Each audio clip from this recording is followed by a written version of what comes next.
ஆத்ம வணக்கம்.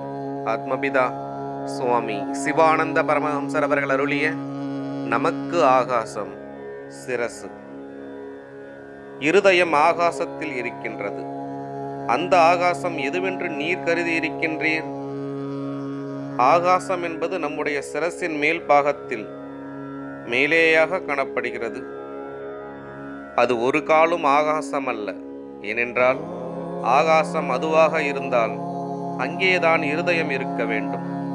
இருதயம் அங்கே இருக்கின்றதானால் நமக்கு பிரகாசம் உண்டாவதற்கு வழியுண்டோ? இல்லை. அதுவுமன்றி இருதயம் நீர் சொன்ன இடத்தில் இருக்கின்றதானால் ஒரு பிணத்திற்கும் பிரகாசம் உண்டாக வேண்டியதல்லவா? நீர் சொல்லிய இருதயமும் ஆகாசமும் மறைந்து போனதில்லை அல்லவா?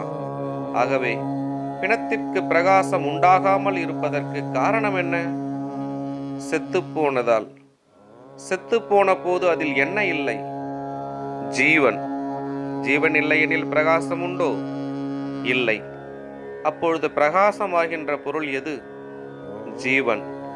ஜீவனாயும் பிரகாசமாயும் தன்னில் இருக்கின்ற பொருள் தன்னிலிருந்து நசித்த போது பிரகாசமில்லாமல் ஆயிற்று.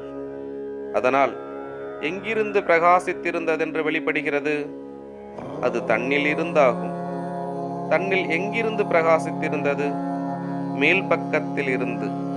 அப்பொழுது தன்னில் தானே மேலே இருக்கின்ற இடத்திற்கே ஆகாசம் என்று சொல்லுவது. ஆனால் ஆகாசம் என்பது அதிகம் பிரகாசிக்கின்றதும் மேலே இருக்கின்றதும் காண முடியாததும் ஆகும். நமக்கு ஆகாசம் சிரசு தொடரும். ஆத்ம வணக்கம்.